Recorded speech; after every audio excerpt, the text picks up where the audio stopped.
Hola a todos.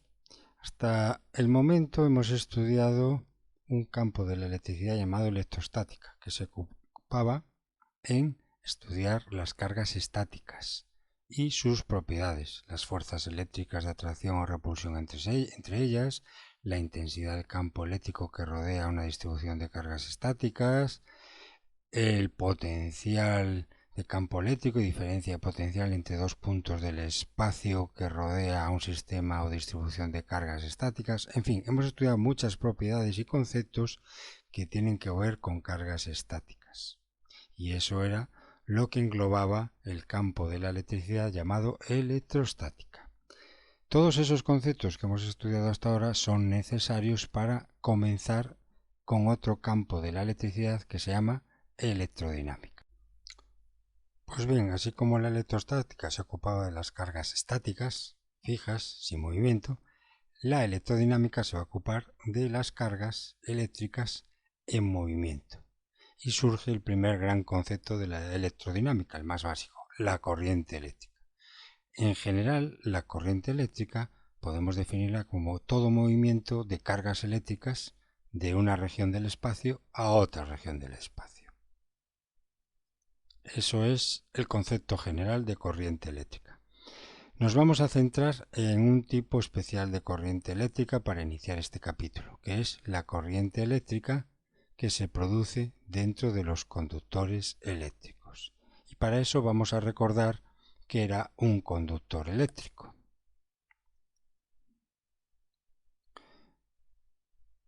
Los conductores eléctricos, como por ejemplo los metales, a nivel microscópico están constituidos por una serie de iones más o menos fijos, iones positivos, núcleos de átomos fijos en el espacio, y que a su alrededor cada uno de ellos tiene una nube de electrones fija a ellos, nubes de electrones que están orbitando alrededor de cada uno de estos núcleos, pero luego existen una serie de electrones libres que están en las últimas capas energéticas de cada uno de estos átomos, y esos electrones libres se están moviendo aleatoriamente alrededor de todo el material conductor, de tal manera que no pertenecen, repito, a ningún núcleo positivo de los que están marcados en rojo. Están circulando en movimiento aleatorio a lo largo de todo el material.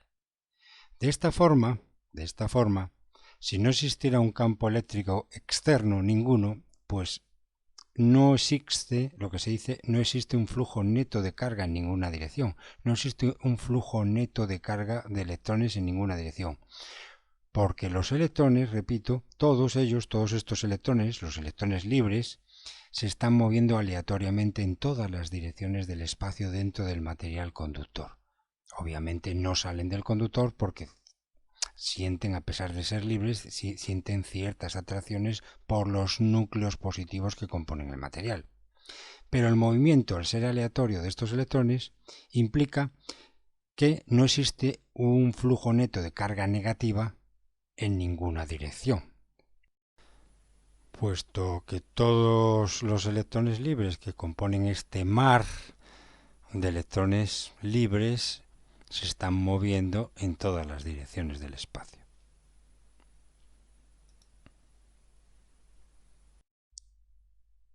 Pues muy bien, vamos ahora a suponer que en el interior de ese conductor logramos introducir un campo eléctrico producido por un agente externo.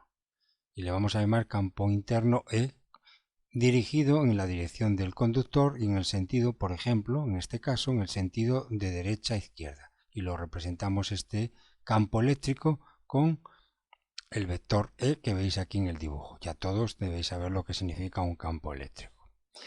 Muy bien, pues un campo eléctrico interno en el interior, ¿cómo va a influir sobre esos electrones libres que hemos estado hablando hasta ahora? Hasta el momento los electrones libres estaban moviéndose aleatoriamente a lo largo del conductor, sin ninguna dirección preferente en el espacio de circulación. Sin embargo, ahora, al estar sometidos a un campo eléctrico interno, pues va a haber cada uno de esos electrones va a sentir una fuerza que, como todo el mundo sabéis, como son cargas negativas las que tienen los electrones, la fuerza que siente cada electrón pues va a ser una fuerza de la misma dirección que el campo eléctrico, pero de sentido contrario. Y el valor de esa fuerza que siente cada uno de esos electrones libres va a ser igual a Q por E, como todo el mundo sabe, al valor de la carga del electrón multiplicado por la intensidad del campo eléctrico. Esta es la fuerza que empuja a cada electrón libre debido a este campo eléctrico interno que hemos introducido en el interior de este conductor eléctrico. Debido a esta fuerza ya podéis intuir que ahora esos electrones libres, al estar sometidos todos y cada uno de ellos a una fuerza que intenta empujar a todos esos electrones en el sentido horizontal y hacia la derecha, podéis intuir que va a existir entonces una dirección preferente a lo largo de la cual se muevan todos esos electrones libres. Va a existir entonces lo que se dice ya un flujo neto de carga negativa en la dirección del conductor y en el sentido de izquierda a derecha. Es decir, que los electrones libres, dicho de una manera más sencillita, los electrones libres que antes se movían aleatoriamente, ahora van a tener una dirección preferente de circulación, de movimiento, todos y cada uno de ellos, que será en el sentido que marca la fuerza F, que es en sentido contrario al campo eléctrico.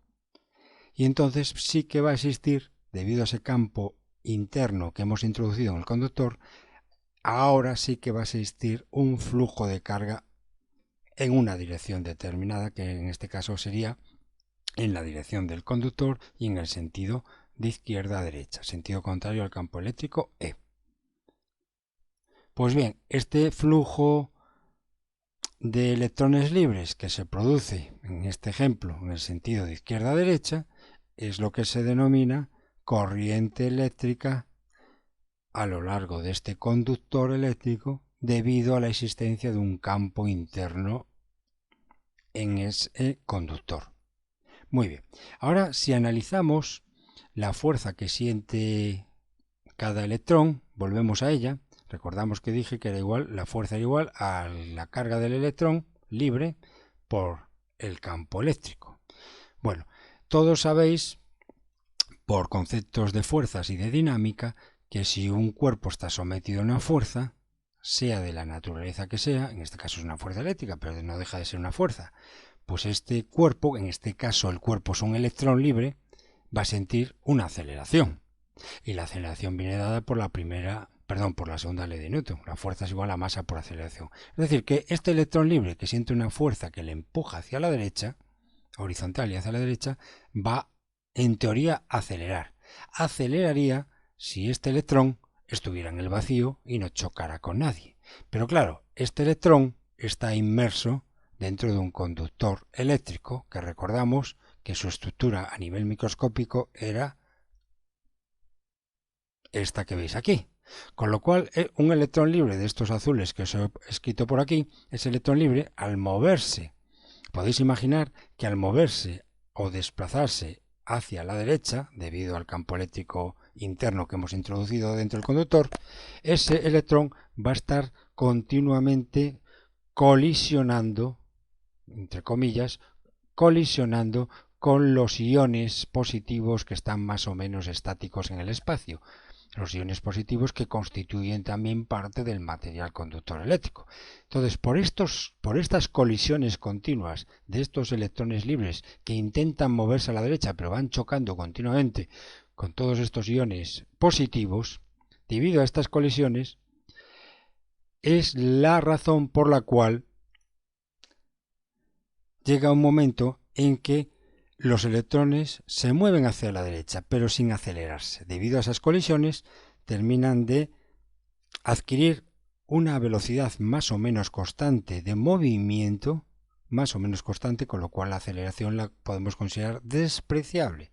O sea que se mueven con una velocidad más o menos constante debida siempre a la existencia de un campo interno que hemos creado en el interior de este conductor. No os olvidéis de eso. Bien, esa velocidad se llama velocidad de deriva. Esa velocidad que adquieren todos y cada uno de los electrones libres debido a la acción de un campo interno se llama velocidad de deriva. Es una velocidad muy lenta. Creo recordar que anda por el orden de los 10 elevado a menos 4 metros sobre segundo. Una velocidad muy lenta. En cualquier caso, estáis viendo que hay un flujo de electrones libres a lo largo de este conductor que se están moviendo aparentemente a una velocidad muy lenta, cada uno de ellos se está moviendo y en una dirección preferente. Entonces decimos que dentro de ese conductor, debido a la existencia de un campo interno, existe una corriente eléctrica. En este caso, la corriente eléctrica es debida al flujo neto de cargas negativas de los electrones libres de este conductor. Una pregunta frecuente que nos solemos hacer cuando nos explican que los electrones, bajo la acción de un campo interno que se ha generado, se mueven a una velocidad muy lenta, llamada velocidad de deriva. Entonces, la pregunta que se hace un alumno es, entonces, por ejemplo, ¿por qué la luz se enciende de inmediato al activar un interruptor de una linterna, por ejemplo? Bueno, esto es por la siguiente razón. Porque cuando se genera este campo interno, que es el que va a hacer mover a los electrones, este campo eléctrico interno que se genera por una fuente externa, cuando se genera, el campo eléctrico se transmite o propaga a la velocidad de la luz. El campo eléctrico se propaga a la velocidad de la luz. Desde el comienzo de la generación del campo eléctrico interno, se propaga a la velocidad de la luz a lo largo de todo el conductor eléctrico. Y por lo tanto, los electrones, todos los electrones libres del conductor, van a sentir casi al mismo instante este campo eléctrico y por tanto casi al mismo instante van a sentir una fuerza eléctrica y por tanto casi al mismo instante todos los electrones libres del conductor se van a poner a mover al mismo tiempo. Existe una analogía dentro del mundo militar, que es cuando un sargento da una orden de moverse a una formación militar. Entonces, esa orden llega a los oídos del primer soldado y el siguiente, porque el sonido se propaga a la velocidad del sonido, que es muy alta, muy elevada, de tal manera que en un mismo instante prácticamente la orden dada por el sargento les llega a todos los oídos de todos los soldados, desde desde la primera fila hasta la última fila. En el mismo instante reciben la orden y por tanto casi en el mismo instante todos se ponen en movimiento. En este pasado esa analogía a la analogía eléctrica, el sargento que da la orden sería aquí el campo eléctrico interno que generamos. La velocidad a la que se propaga la orden, el sonido con la orden, sería la velocidad que se propaga aquí el campo eléctrico a lo largo del conductor. Los soldados serían todos los electrones libres que están circulando por este conductor y el ponerse en movimiento los soldados al recibir la orden equivaldría aquí a que cada electrón sienten en el mismo instante esa orden que aquí es el campo eléctrico y se ponen en movimiento todos al mismo tiempo. Todos los soldados se ponen al mismo tiempo a moverse porque reciben la orden casi al mismo tiempo. En este caso, todos los electrones libres se ponen al mismo tiempo a moverse, en este caso hacia la derecha, porque reciben casi al mismo instante la orden, entre comillas, del campo eléctrico. Por tanto, en resumen, a pesar de que la velocidad de deriva de los electrones sometidos a un campo interno que se ha generado es una velocidad lenta, el campo eléctrico se transmite a la velocidad de la luz y todos los electrones se ponen a moverse al mismo tiempo. Si esto no fuera así, pues obviamente la velocidad de deriva tan lenta, la velocidad de caracol que tiene cada uno de estos electrones, pues haría que si activáramos el interruptor de esa linterna, pues tardaría un montón de tiempo en encenderse la bombilla porque los electrones que vienen de fuera pues tardarían su tiempo en alcanzar la bombilla y fluir por el conductor de esa bombilla y producir luz. cosa que no ocurre en la realidad, por la explicación que os acabo de dar hace un ratito. Lo que se transmite de manera instantánea a lo largo de todo el conductor es el campo eléctrico interno que hemos generado por una fuente externa que ya veremos cuál puede ser. Y por tanto ese conductor, si tiene forma cilíndrica, aunque tenga 5 metros, 500 metros, 5000 kilómetros, si aplico una fuente de campo interno desde un extremo, y como ese campo se transmite a la velocidad de la luz por todo el conductor, pues alcanzará al mismo instante a todos los electrones libres. Ese campo eléctrico alcanzará a todos los electrones libres ubicados a lo largo de todo el conductor, a lo largo de los kilómetros y kilómetros y kilómetros que pueda tener ese conductor. Y por tanto, todos los electrones libres de esos kilómetros de conductor se van a poner en movimiento en el mismo instante. Pues muy bien, una vez que ya hemos entendido cómo dentro de un conductor se pueden poner en movimiento los electrones libres en una dirección determinada por la acción de un campo eléctrico que generemos dentro de ese conductor, pues vamos a pasar a conocer los conceptos principales de la electrodinámica.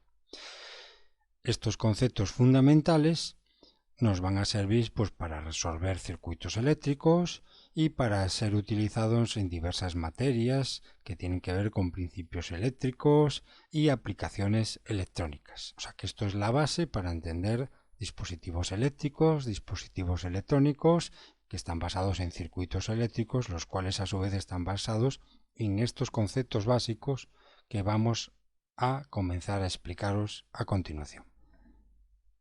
Bien, en primer lugar, ¿qué es el sentido de corriente convencional? Bueno, si tenemos en este ejemplo un conductor eléctrico y logramos meter en su interior un campo eléctrico en sentido hacia la derecha, pues lo que realmente se van a mover son los electrones libres en el interior de ese conductor y se van a mover hacia la izquierda, en sentido opuesto al campo eléctrico. Sin embargo, vamos a adoptar como sentido de movimiento el sentido que tendrían supuestamente unas cargas positivas que se movieran igual en la misma dirección que los electrones libres, pero en sentido contrario, es decir, en la misma dirección y sentido que el campo eléctrico que producimos en el conductor.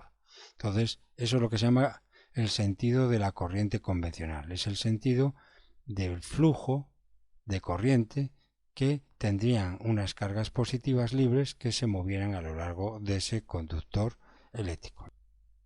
Por tanto, en esta figura, si hay un campo eléctrico interior que va hacia la izquierda, como veis aquí, pues lo que suponemos es que hay una serie de cargas libres positivas que se mueven en la misma dirección y sentido que el campo eléctrico E, y cuya velocidad va a ser también continua y llamada velocidad de deriva, que sería la misma velocidad pero en sentido contrario a la que tendrían realmente los electrones libres que existen en el conductor. Bueno, eso es el primer concepto básico, el sentido de la corriente convencional que internacionalmente vamos a adoptar. No es el sentido de los electrones que son los que realmente se mueven, sino el sentido de unas cargas supuestas positivas que consideráramos que también están libres dentro del conductor. Siguiente concepto. Vamos a ver ahora la definición matemática del concepto corriente eléctrica y densidad de corriente. ¿Cómo definimos matemáticamente la corriente eléctrica? Le vamos a adoptar con la letra I mayúscula, intensidad de corriente eléctrica, y vamos a suponer una sección de este conductor, una superficie transversal, cortamos, y en esta superficie vamos a suponer que en un instante muy pequeño, llamado diferencial de t en matemáticas, atraviesa esta superficie una carga infinitamente pequeña, que en matemáticas eso se denomina diferencial de Q. Por tanto, ¿cómo se define la corriente que atraviesa este conductor eléctrico? Por la cantidad de carga que fluye a través de esa área por unidad de tiempo. La cantidad de carga que fluye por esta superficie en una unidad de tiempo determinada es lo que se llama intensidad de corriente. Matemáticamente, lo que os acabo de decir se define como intensidad de corriente I es igual a diferencial de Q sobre diferencial de T. Bien, el flujo de corriente o la intensidad de corriente en el sistema internacional, su unidad es, como veis en la fórmula, si hay carga arriba y tiempo abajo, pues la unidad en el sistema internacional de la corriente I será culombio sobre segundo.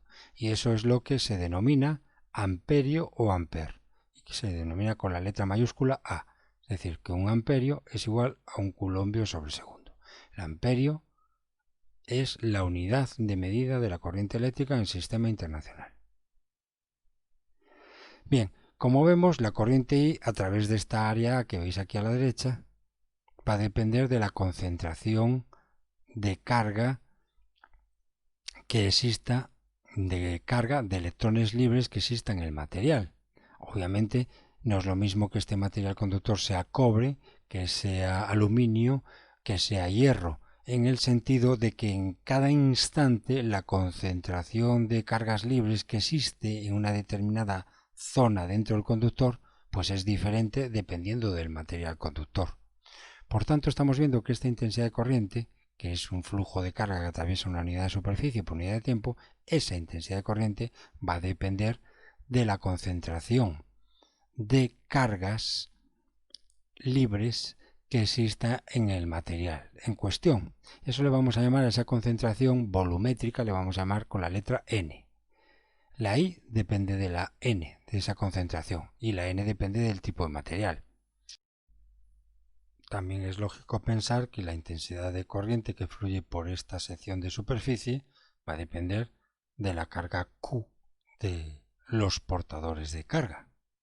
En este caso son cargas elementales positivas, pero podría ser otro tipo de material, no un material conductor tipo metálico, sino podría ser otro tipo de material donde los portadores de carga libres sean otro tipo de cargas con una carga Q distinta. Y también podemos intuir de manera lógica que la intensidad de corriente que fluye por esta sección del material también depende de la velocidad de deriva que alcancen estos portadores de cargas libres. Entonces, vemos aquí tres factores que son concentración volumétrica de carga existente dentro del material conductor, la carga de cada portador de carga y la velocidad de deriva. Son tres factores que dependen del tipo de material. Y de tal manera que matemáticamente también podemos reescribir la intensidad de corriente que circula por este conductor como el producto de el número de portadores de carga o concentración de portadores de carga libre que existe en una unidad de volumen que llamamos N, multiplicado por el valor absoluto de la carga de los portadores de carga libres, Q, multiplicado por la velocidad de deriva de esos portadores de cargas libres, multiplicada por la sección que consideremos del material conductor. Porque a mayor sea N, o a mayor sea Q, o a mayor sea V, o a mayor sea A, obviamente la carga que fluye por unidad de tiempo en una sección de material, en un área de material, va a aumentar. Es decir, que estos cuatro factores, N, Q, V y A, son directamente proporcionales a la intensidad de corriente que hemos definido. Segundo concepto que deriva de la intensidad de corriente es lo que llamamos densidad de corriente. Simplemente la densidad de corriente se define como la corriente por unidad de área de la sección transversal. Si dividimos esta expresión entre el área de la sección transversal que consideremos, pues llegamos a la definición de densidad de corriente. La densidad de corriente la llamamos a llamar J.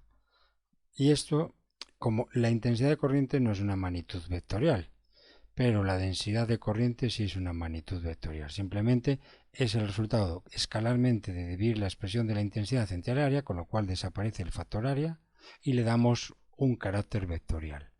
Y ese carácter vectorial va a tener un módulo dirección y sentido. El módulo viene dado por NQ por VD y la dirección y sentido viene dada por la dirección y sentido de la velocidad de deriva de las cargas libres. Entonces ya tenemos dos conceptos matemáticos para poder utilizarse en ejercicios, que uno de ellos es muy similar al otro, uno de ellos deriva del otro, digamos.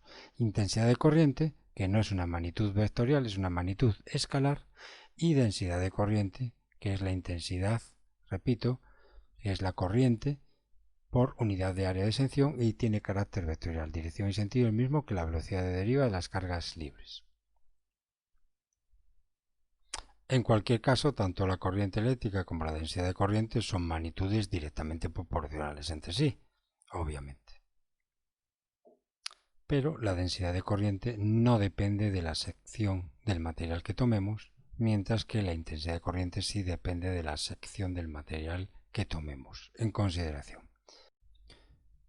Otro concepto básico matemático que tiene que ver con el flujo de cargas libres que se produce en un conductor bajo la acción de un campo eléctrico interno que introduzcamos en él. Y es la resistividad. Fijaros que os dije que los electrones libres que se mueven por un conductor eléctrico metálico, pues esos conductores libres, bajo la acción de un campo eléctrico, empiezan a fluir en una dirección preferente, pero no dejan de estar chocando continuamente con los iones positivos que están fijos en sus posiciones del espacio. Y esos choques lo que supone, pues es como un frenazo, como frenarlas, como que se oponga, esos choques hacen que no se acelere, ya habíamos hablado de eso, y que se produzca una velocidad de deriva más o menos lenta de esos electrones y constante. Bien, en definitiva, el choque continuo de estos electrones libres con los iones fijos del material conductor lo que provocan es como una oposición de ese material a el flujo de corriente eléctrica, el flujo de los electrones libres. Bueno, pues esa oposición que presenta un determinado material conductor al flujo de la corriente eléctrica es lo que se denomina resistividad. Y el concepto matemático más preciso es el que os voy a comentar a continuación. Se define matemáticamente la resistividad con la letra ρ, letra griega ρ, de un material como la división o la razón de las magnitudes del campo eléctrico que provocamos para que se muevan las cargas libres, campo eléctrico, la magnitud del campo eléctrico, dividido entre la densidad de corriente. Recordar que la densidad de corriente la definíamos con la letra J y no deja de ser una cantidad proporcional a la intensidad de corriente. Entonces, matemáticamente, la resistividad se define como la resistividad de un determinado material conductor va a ser el cociente entre el campo eléctrico y la densidad de corriente. Ya veis que dependiendo del tipo de material, esta división va a variar de un material conductor a otro. Fijaros, imaginaros mentalmente varios materiales conductores distintos, uno cobre, otro aluminio, otro hierro, distintos.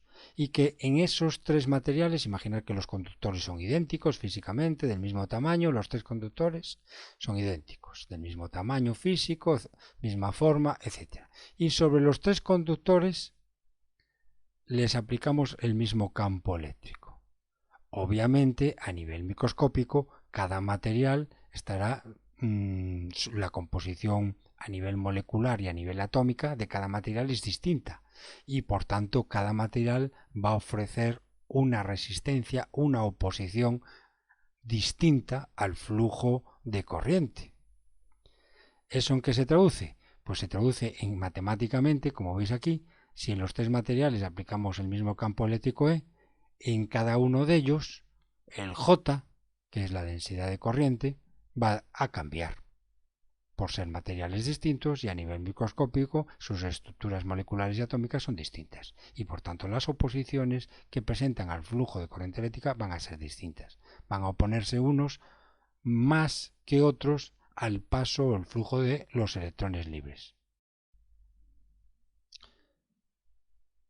En particular, los buenos conductores tienen poca resistividad, la ρ es pequeña, o sea que ofrecen poca resistencia al paso de la corriente eléctrica, mientras que los que son buenos aislantes tienen alta resistividad.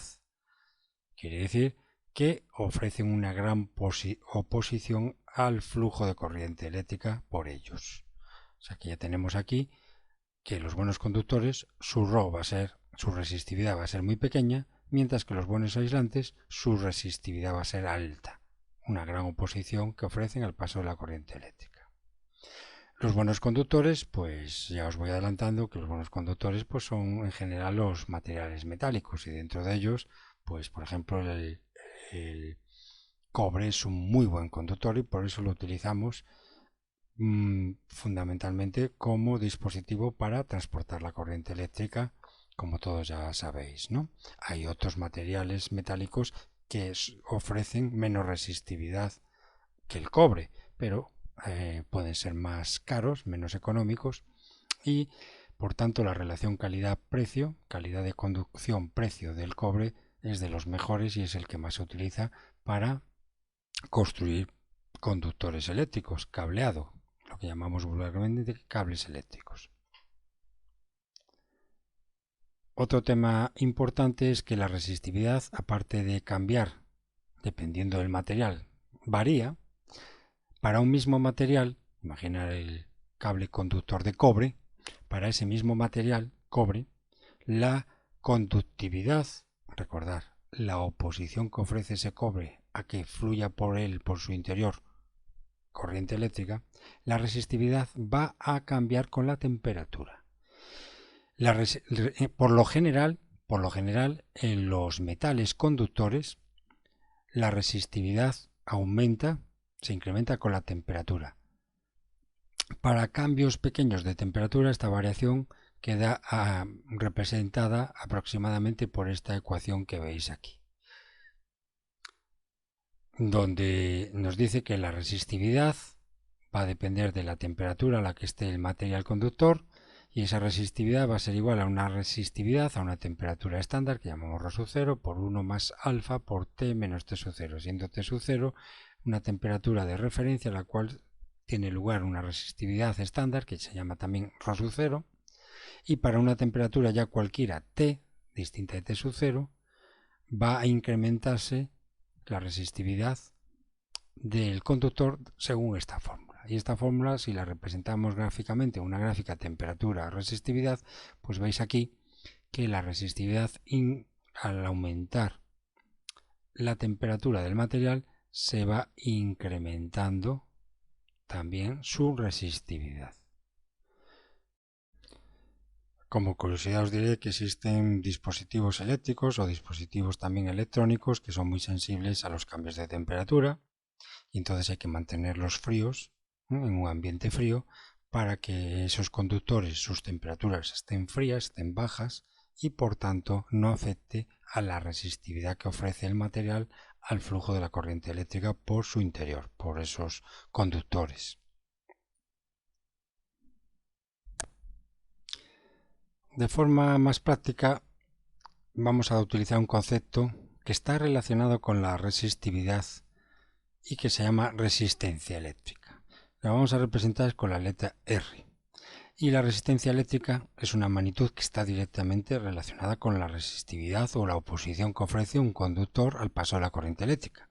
De hecho, si tuviéramos, por ejemplo, un conductor cilíndrico, como vemos en esta figura, con un área A y una longitud L determinada, la resistencia tiene que ver con la resistividad con la siguiente fórmula. La resistencia es igual a la resistividad, que recordad que la resistividad del campo eléctrico sobre la densidad de corriente eléctrica, a la resistividad multiplicada por la longitud del material dividido entre el área del material. Fijaros aquí en esta fórmula que la resistencia es otro concepto derivado de la resistividad, y ambos conceptos son dos formas de medir lo mismo, es decir, dos formas de medir la oposición que presenta un determinado material al paso o al flujo de la corriente eléctrica por él. Bien, son dos formas matemáticas de definir el mismo concepto. Solo que la resistencia, este valor R, como os he dicho, es más útil a efectos prácticos de ejercicio. Primero, porque esta resistencia va a depender de la resistividad que ya os he dicho que la resistividad es un concepto a nivel microscópico, ¿verdad? Para un campo eléctrico interno que tenga o sienta ese conductor, se produce una densidad de corriente, densidad volumétrica de corriente, que tiene, eso es a nivel microscópico ese concepto, ¿verdad? Bueno, pero la resistencia R tiene que ver con esa resistividad, pero también tiene que ver con el tamaño físico del conductor. Y si consideramos el caso concreto, repito, de que el conductor es un conductor cilíndrico, como el que veis en la figura, con un área de sección constante A y una longitud L, pues la resistencia tiene que ver con la longitud física y con el área física, así como también con la resistividad del material. Y de tal manera que si analizamos esta fórmula, R igual a ρ por L dividido entre A, que esta fórmula solo se aplica, repito, a conductores cilíndricos, pues observamos que a mayor longitud del material, mayor resistencia al paso de la corriente eléctrica ofrece ese material. Y a la viceversa, a mayor área, como veis aquí, entre mayor área tenga ese conductor cilíndrico, menor resistencia ofrece el material al paso de la corriente eléctrica. Por tanto, estamos viendo que la resistencia de un material conductor cilíndrico es directamente proporcional a su longitud. A mayor longitud, mayor resistencia, e inversamente proporcional a su área. A mayor área, menor resistencia. Muy bien. Y además, la gran importancia práctica que tiene este nuevo concepto, resistencia de un material, que se deriva de la resistividad ρ del material, repito, esto tiene una utilidad práctica porque interviene en la famosa ley de Ohm. La famosa ley de Ohm dice lo siguiente: si consideramos este material conductor cilíndrico, en el cual hemos supuesto que aplicamos un campo eléctrico en su interior que llamamos E, dirigido en la dirección y sentido que os marca aquí en la figura.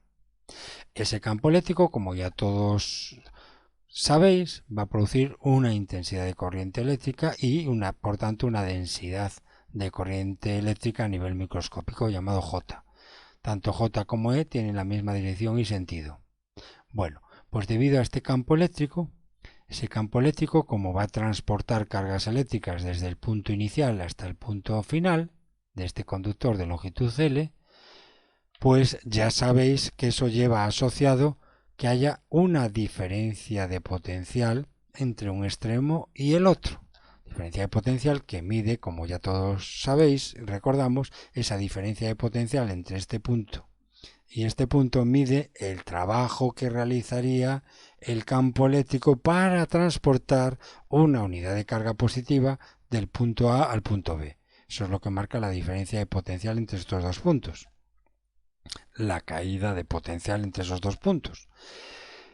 De tal manera que en el punto A le podemos asociar un nivel energético o potencial A, el potencial más alto, y en el punto extremo final, en el punto B, pues le podemos asociar un nivel energético o potencial que será más bajo que en el punto A.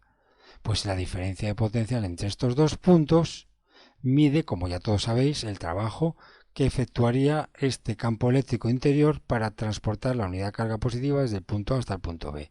Ya veis que los conceptos de electrostática, potencial, diferencia potencial, campo eléctrico, trabajo efectuado por un campo eléctrico, todos estos conceptos de electrostática los estamos transportando ahora a electrodinámica.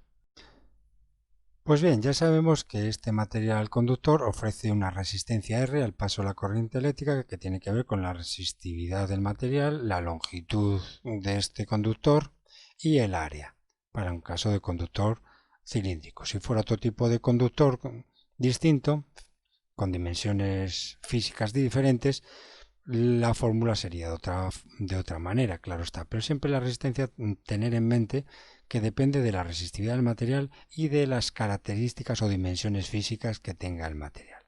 En particular, la resistencia en un conductor cilíndrico, esta fórmula sí que es útil para ejercicios. Resistencia es igual a ρ por L dividido entre A en un conductor cilíndrico.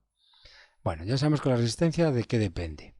También sabemos que debido a la existencia de un campo eléctrico, pues se va a producir una diferencia de potencial entre el punto más alto y el punto más bajo. Y esa diferencia de potencial va a provocar una intensidad de corriente por ese material. Pues bien, ¿cómo relacionamos esas tres magnitudes que os estoy hablando? Diferencia de potencial entre estos dos puntos, que le voy a llamar V. Intensidad de corriente que circula por ese circuito debido a la diferencia de potencial y a su vez que es debida al campo eléctrico, claro. Intensidad de corriente. Y resistencia que ofrece el material. ¿Cómo esas tres magnitudes, diferencia de potencial, intensidad de corriente y resistencia, se relacionan entre sí? Pues si el material obedece a la ley de Ohm, la diferencia de potencial V es igual a la intensidad de corriente por la resistencia. V es igual a I por R. Esta es la famosa ley de Ohm para materiales conductores que obedezcan a esta ley de Ohm, porque no todos los materiales obedecen a la ley de Ohm. En general, para temperaturas normales ambientes, conductores eléctricos tipo cobre, aluminio, oro, etcétera, etcétera, pues obedecen perfectamente a la ley de Ohm. La ley de Ohm relaciona la diferencia potencial entre dos puntos, debido al campo eléctrico, es la causa, con la intensidad de corriente que se produce por ese circuito, el efecto. La causa es la diferencia de potencial o el campo eléctrico que se produce, y el efecto que produce es una intensidad de corriente por ese conductor. Y la constante de proporcionalidad sería la resistencia en esta fórmula de la ley de Ohm. Según esta fórmula de la ley de Ohm, si despejáis la resistencia es igual a voltaje o diferencia potencial dividido entre I. Y de aquí sacamos que la unidad del sistema internacional para la resistencia R es el ohm, que se escribe así con esta letra griega mayúscula, omega, un ohm, que es igual a 1 voltio sobre amperio en el sistema internacional. Bueno, ya hemos dicho que un determinado conductor eléctrico cilíndrico de unas dimensiones determinadas y un área o sección determinada, pues va a presentar una resistencia o una oposición al paso de la corriente eléctrica siempre. Sin embargo, existen dispositivos de un circuito, como ya estudiaremos, que están hechos de manera que tengan ya un valor específico de resistencia entre sus extremos. Y estos dispositivos electrónicos o eléctricos se llaman resistores. Se pueden adquirir fácilmente en el comercio, como sabéis, resistores de cualquier valor. Y es frecuente que estos resistores individuales que se usan en los circuitos electrónicos sean cilíndricos, como veis en esta figura, y midan muy pocos milímetros de diámetro y de longitud. Y luego tienen unos alambres que sobresalen en sus extremos para unirlos a un circuito. Estos resistores normalmente llevan unas bandas de colores, 3 o 4 colores, que codifican el valor de la resistencia en ohmios o kiloohmios del resistor que estemos considerando. Por tanto, cuando en la siguiente lección empecemos ya a estudiar circuitos eléctricos y trabajar más con la ley de Ohm, veréis que un elemento que va a aparecer, pues dentro de ese circuito van a ser resistores. Esos resistores, ya os estoy diciendo que son pues dispositivos que fabricamos y que se introducen dentro de los circuitos eléctricos que tienen un valor determinado de resistencia, independientemente de que los alambres conductores que conectan los diversos dispositivos de un circuito, que conectan las resistencias con los condensadores, con las bobinas, con las baterías, con las pilas, los cables eléctricos conectores, ellos también tienen su propia resistencia eléctrica, como hemos estudiado en la lección de hoy. Vamos a realizar un ejercicio práctico con los conceptos que hemos estudiado en el día de hoy. Un alambre de cobre, cable 18, tiene un diámetro de 1.02 milímetros y una sección transversal de 8.2 por 10 elevado a menos 7 metros a la cuadrada. Transporta una corriente de 1.67 amperios y nos piden tres cosas. Primera, la magnitud del campo eléctrico en el alambre. Segunda, la diferencia potencial entre dos puntos del alambre que estén separados una distancia de 50 metros. Y tercero, la resistencia de un trozo de 50 metros de la longitud de ese alambre. Vamos a atacar primero el primer apartado, magnitud del campo eléctrico en el alambre.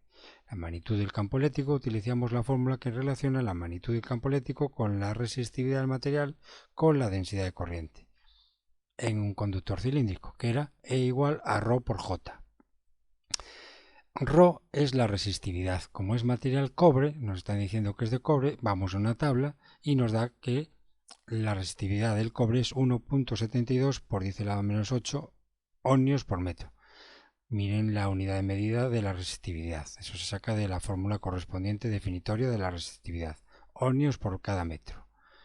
Muy bien, pues eso lo despejamos donde pone ρ, 1 por 72 por 10 a la menos 8 ohmios por metro, multiplicado por la densidad de corriente. Como no nos dan la densidad de corriente, pero sabemos que la densidad de corriente se relaciona con la intensidad de corriente. ¿Cómo? J se relaciona con I de la siguiente manera. J es igual a I sobre A.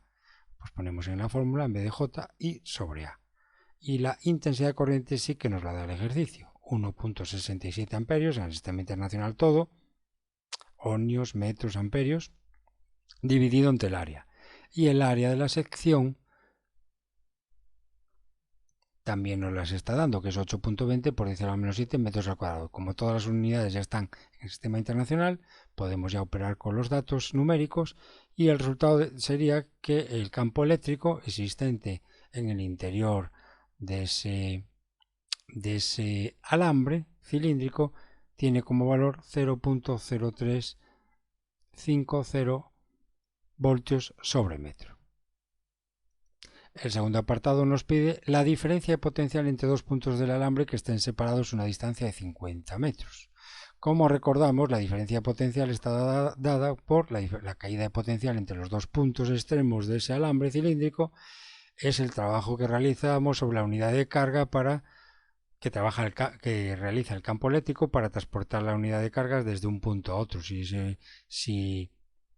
Si la longitud entre un punto extremo y otro le llamamos L, pues el trabajo lo marca en valor absoluto la diferencia potencial. Es decir, que la diferencia potencial entre los dos puntos extremos del alambre, que mide de longitud 50 metros, es el campo eléctrico, que lo consideramos constante y de valor ya calculado anteriormente, por la longitud que hemos tratado en este ejemplo, que es 50 metros. Por tanto, sustituimos los valores. El campo eléctrico calculado anteriormente, 0.035 voltios sobre metro, multiplicado por la longitud de ese material, L, 50 metros. Y nos da que la diferencia potencial entre ambos extremos del alambre de 50 metros es 1.75 voltios.